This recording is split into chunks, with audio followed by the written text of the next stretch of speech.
تمہارا بگاڑ اور ہمارے بگاڑ میں بھائی زمین آسمان کا فرق. ہم نے اپنے مدرسے کے دور میں ایک طالب علم کو سگریٹ پیتے ہوئے دیکھا تھا, وہ بھی چھپ کے. اس کو بھی پتا تھا کہ میرے استاذوں کو پتا چل گیا تو میری ایسی کی تیسی ہو جائے گی, ماں باپ کو بھی نہیں پتا چلے. اور یونیورسٹی میں اگر آپ چلے جائیں نا تو ہو سکتا ہے آپ کو بھی فری میں مل رہی ہو وہاں پہ کہ ایک سٹا آپ بھی لگا لیں. اللہ بچائے, یہ بہت برا ماحول ہے لیکن جا رہے. جب مذہب آپ کی سوسائٹی سے نکلے گا تو ایجوکیشن ہی آپ کی تباہی بربادی کا ذریعہ بن جائے گی. خیر, ہم چل رہے تھے قربانی پہ, پتہ نہیں یہ کہاں سے آ گیا. آپ نے کچی پکڑ کے رکھی جی. میں تو چاہ رہا تھا کہ قربانی پہ آؤں نا, میں آ رہا ہوں قربانی پر. تو میں اصل بات آپ سے بتانا چاہ رہا تھا میرے بھائی, اللہ میاں نے جو ہمیں پیدا کیا ہے وہ کس کام کے لیے؟ اپنی عبادت کے لیے. اللہ کیا چاہتے ہیں؟ کس کے غلام بن کے رہو؟ اللہ کے. ہاں میں یہ کہہ رہا تھا اگر آپ اللہ کی غلامی نہیں کریں گے تو کلچر کے غلام بننا پڑے گا, خاندان کا غلام بننا پڑے گا, بڑی بڑی عالمی طاقتوں کا غلام بننا پڑے گا آپ کو. تو آزاد دنیا میں کوئی بھی نہیں ہے. آزادی کا لیبل لگا کے آزادی کی باتیں کی جاتی ہیں, حقیقت میں آپ کو ایک طبقے سے نکال کے دوسرے طبقے کا غلام بنایا جاتا ہے. جیسے آج کل کے مذہبی اسکالر تقلید کے بڑے خلاف ہیں کہ ان مجتہدین کی تقلید مت کرو. تو لیبل بڑا اچھا ہے کہ ہم تقلید نہیں کرتے, لیکن اصل میں مجتہدین کی تقلید سے ہٹا کے آج 15ویں صدی کے اسکالرز کا مقلد بنایا جا رہا ہوتا ہے. تو لیبل سب لوگ اچھے اچھے لگاتے ہیں, اس کے پیچھے بڑا مسئلہ ہوتا ہے. وہ لگا رہے ہوتے ہیں اپنا فالوور بنا رہے ہوتے ہیں آپ کو کہ ہم جو قرآن و حدیث کی تشریح کریں نا وہ پہنانا آسان ہو جائے, ہم قرآن و سنت کے نام پہ جو بھی پہنا دیں یہ پہن لے. تو جب تک یہ ابو حنیفہ سے نہیں ہٹے گا ہمارا پہناوا پہنے گا نہیں. یہ سمجھ میں آ رہی ہے بات؟ تو لیبل میرے بھائی سب کے پاس کیا ہیں؟ بڑے بڑے خاندانی قسم کے لیبل ہیں. تو پھر دیکھو کچھ بھی پہنا دیتے ہیں قرآن و سنت کے نام پہ, اور لوگوں کے پاس علم نہیں ہوتا تو وہ پہن کے گھوم رہے ہوتے ہیں. الحمد. تو اب جو بات چل رہی تھی وہ یہ چل رہی تھی کہ اللہ میاں چاہتے ہیں کس کے غلام بن کے رہو. وہ میں خاتون کا واقعہ بتا رہا تھا نا کہ خلا لے لیا, کورٹ نے فوراً کھٹاک سے خلا پکڑا دیا, بچے باپ سے محروم. اب جب بچیاں جوان ہوئی ہیں تو اب وہ در بدر کی ٹھوکریں کھا رہی ہیں. زندگی کس کی تباہ ہوئی ہے اس خلا کے نتیجے میں؟ مرد کی نہیں, عورت کی تباہ ہوئی ہے. مرد کی صحت پہ کوئی زیادہ فرق نہیں پڑتا. تو اللہ میاں کا جو قانون ہے نا وہ عورت کے فائدے میں ہے. عورت جذباتی ہوتی ہے, وہ تھوڑے سے غم برداشت نہیں ہوتے, طلاقیں لے لے کے ادھر ادھر جانا. اگر وہ وفا کر لیتی, کچھ مرد کی کڑوی کسیلی برداشت کر لے تو عیاشی کس نے کرنی ہے؟ پھر اس عورت نہیں کرنی ہے. لیکن یہ کہ ہمارے یہاں نہیں سپورٹ کیا جاتا, بس عورت کے حقوق عورت کے حقوق, اس کا جو تباہی ہوتی ہے نظر آ رہی ہے سامنے. تو اللہ میاں کیا چاہتے ہیں میرے بھائی؟ الحمد سے لے کے والناس تک پتہ چلتا ہے کہ کس کے غلام بن کے رہو؟ بولو اللہ کے. اب اسلام چاہتا ہے کہ آپ اللہ کی غلامی کریں, تو اللہ کہتے ہیں غلامی کا زبانی دعویٰ قبول نہیں ہے, پریکٹیکل کر کے دکھاؤ, پریکٹیکلی یہ شو کرو کہ میں کس کا غلام ہوں. بولو اللہ کا. اب اس کے لیے اللہ نے 2 طرح کے حکام دیے ہیں ہمیں. ایک احکام تو وہ ہیں جن کی کوئی لاجک بنتی ہے, جن کو ساری دنیا کہتی ہے ویل ڈن, بہت اچھا کام مسلمان کرتے ہیں. مثال کے طور پر مسلمان زکوٰۃ دیتے ہیں, اس سے غریبوں کو فائدہ ہوتا ہے. ساری دنیا کیا کہتی ہے؟ اسلام کا یہ برا حکم ہے یا اچھا حکم ہے؟ بولو نا, اچھا حکم ہے بھائی. مالداروں کی زکوٰۃ نکلتی ہے, جاتی کہاں ہے؟ غریبوں کے پاس. ہم زکوٰۃ دیتے ہیں کس کو خوش کرنے کے لیے؟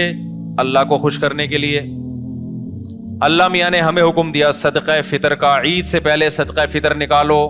دنیا میں کسی غیر مسلم کو اس پہ کوئی اعتراض ہے؟ بولو نا, کوئی اعتراض نہیں ہے. دینا پڑے گا ہمیں, غریبوں کو فائدہ ہوتا ہے. ہم اللہ کی غلامی بھی شو کر رہے ہوتے ہیں کہ اللہ کے آرڈر پہ ہم دے رہے ہیں. تبھی تو ہندو تھوڑی دیتے ہیں عید الفطر میں, عیسائی دیتے ہیں عید الفطر میں, مسلمان دیتے ہیں. یہ شو کرنے کے لیے کہ ہم کس کے بندے ہیں؟ اللہ کے. اللہ نے ہمیں حکم دیا کہ عید کی خوشیوں میں غریبوں کو شریک کرنے کے لیے کیا دو؟ صدقہ فطر. اور اللہ نے کہا جس کے جتنے زیادہ بچے ہوں وہ اتنا زیادہ صدقہ فطر دے. حیرت کی بات ہے یار.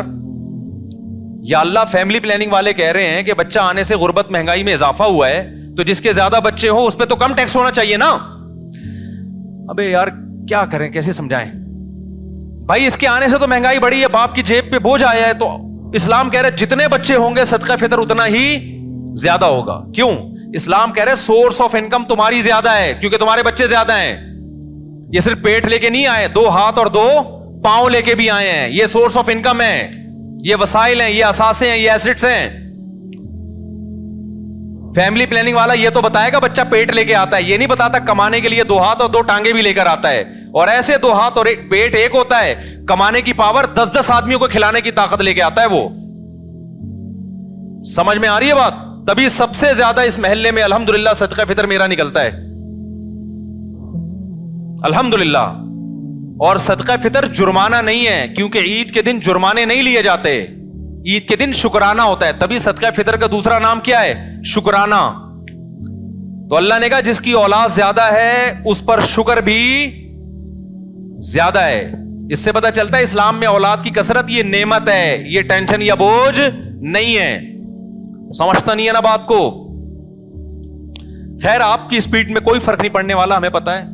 آپ 2 بچے ہی اچھے لے کے چلیں, پھر بڑھاپے میں ترسو گے آپ, جوانی میں بھی ترسو گے. بچوں سے تو گھر میں رونق ہوتی ہے یار, آنکھوں کی ٹھنڈک ہوتے ہیں. تو خیر توکل نہیں ہے, دنیا کو مسافر خانہ نہیں سمجھتے, بس وہی کیلکولیشن لے کے چلے رہتے ہیں. تو پڑے رہو پھر کالو کا لیٹر لے کے, اتنے پیسے ہو گئے, اتنے بچے ہو گئے, اتنی بیویاں ہو گئی, یہ بچ رہا ہے تو ابے بھائی یہ اس کا تعلق اللہ پہ توکل سے. شادیاں بھی کرتا جا, بچے بھی پیدا کرتا جا, رزق کے دروازے کھلتے چلے جائیں گے, کھلتے چلے جائیں گے. خوش اللہ بھی تو ہے نا, اللہ کو مانو بھی تو, اور خوش رہو یار. غربت بھی ہے تو کیا ہے, بیسک ضرورتیں الحمدللہ پوری ہوتی رہیں گی. بہت زیادہ ہو گیا نا تو ٹماٹر بیچو گے, یہی ہوگا نا. تو کیا ٹماٹر والے جنت میں نہیں آئیں گے؟ کیوں اپنے آپ کو یہ اتنا فن خان بنا لیا ہے کہ جی میں سفید کالر اور کالر اونچے کر کے میں کیوں ٹماٹر؟ بھائی ٹماٹر والے بھی تو ہوتے ہیں. اللہ اس کی تو اللہ تعالیٰ بچائے گا انشاءاللہ, اللہ مدد کرتا ہے. لیکن ایک مثال دے رہا ہوں میں. تو خیر اللہ میاں کیا چاہتے ہیں؟ اللہ کے غلام بن کے رہو, تو اس غلامی کو ثابت کرو اپنے عمل کے ذریعے. تو عمل 2 طرح کا اللہ نے دیا. ایک عمل وہ جس پر سب کی طرف سے بلے بلے ہوگی, سب کہیں گے ویل ڈن. زکوٰۃ دینا, صدقہ فطر دینا, رشتہ داری جوڑنے کے لیے ان پہ خرچ کرنا, یہ سارے کام وہ ہیں جس پر غیر مسلم بھی خوش ہوتا ہے, مسلم بھی. اللہ میاں نے کہا کچھ کام ایسے آرڈر کروں گا جس پہ غیر مسلم کو اعتراض ہوگا اور تمہاری بھی عقل کہے گی یہ میری سمجھ میں کام نہیں آ رہا. وہ کام ہوں گے جن کے کرنے سے یہ پتا چلے گا کہ تم اپنے آپ کو کس کا غلام سمجھتے ہو؟ اللہ کا. کیونکہ غلام کے پاس نو کا آپشن بھی نہیں ہوتا, اور غلام کو اس کی بھی اجازت نہیں ہوتی کہ وہ آپ کے آرڈر کی لاجک آپ سے پوچھنا شروع کر دے. دیکھو فوج میں بڑی اطاعت ہوتی ہے نا آفیسر کی. میدان جنگ میں آفیسر نے فوجی سے کہا وہاں جا کے لڑو, وہ کہہ رہا سر وجہ کیا ہے اس کی, کائنڈلی آپ مجھے وجہ بتائیں گے, میں ادھر کیوں جاؤں, میں ادھر جاؤں گا. چلے گا 2 دن, وہ کورٹ مارشل ہو جائے گا. اللہ میاں کہتے ہیں تم کس کے غلام ہو؟ میرے غلام. جب میں آرڈر دوں گا نا تو تمہارے پاس کیوں کا آپشن نہیں ہے. شیطان میں آدم میں یہی تو فرق ہے. اللہ میاں نے فرشتوں کو حکم دیا آدم کو سجدہ کرو, فرشتوں نے کہا کہ کیوں؟ ہم نور سے بنے ہوئے, یہ مٹی سے ہمارے سامنے. دیکھو آفس میں کوئی نیا امپلائی آ جائے نا, اس کی تنخواہ پرانوں سے زیادہ ہو, پرانے والے کہیں گے یہ نیا نیا آیا ہے اور اس کو ڈبل تنخواہ دے رہی, ہم 20 سال سے جھک مار رہے ہیں یہاں پہ. اعتراض ہوتا ہے کہ نہیں ہوتا؟ وہاں اعتراض بنتا ہے, کیا کریں, کیونکہ آپ باس کے غلام نہیں ہیں, ٹھیک ہے نا. تو یہی اعتراض فرشتے بھی کر سکتے تھے, اے اللہ ہم ہزاروں سال سے تیری عبادت کر رہے ہیں, ہمیں تو نے نور سے بنایا, لائٹ سے بنایا, اور یہ ہمارے سامنے ایک سڑے ہوئے گارے سے, بدبودار گاڑے سے, گارا جو مٹی کا ہوتا ہے جس میں سڑان پیدا ہو گئی تھی, اس سے تو نے ہمارے سامنے اس کو بنایا, اب تو ہمیں حکم دے رہا ہے کہ اس کو ہم سجدہ کریں. تو یہ بات ہماری سمجھ میں نہیں آتی. لیکن فرشتوں نے ایسا اعتراض بولو نہیں کیا. کیوں؟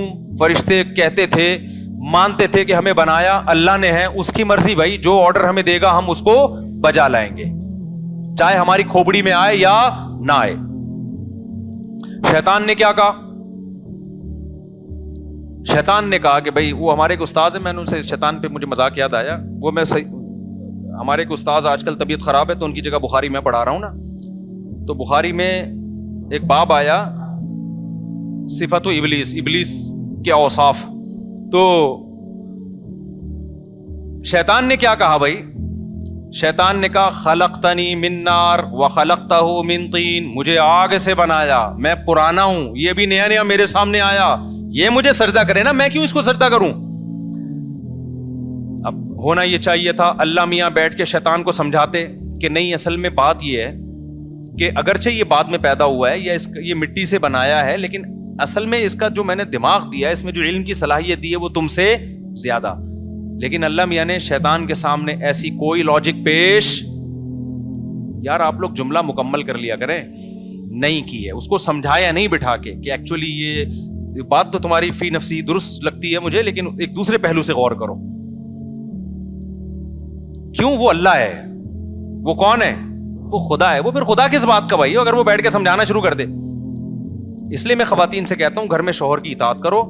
بعض دفعہ شوہر ایسی بات کہہ رہا ہوتا ہے جو آپ کی سمجھ میں نہیں آ رہی, پھر بھی مان لو, کیونکہ سربراہ کون ہے؟ سربراہ کی ڈیفینیشن یہ ہوتی ہے کہ حرف آخر اس کا فیصلہ ہوگا. اگر ہر بات وہ گھنٹوں بٹھا کے سمجھائے گا تو وہ سربراہ نہیں ہے, وہ خانسامہ ہے, وہ مکھنچو ہے. اس کو آپ کچھ بھی نام دے سکتے ہو.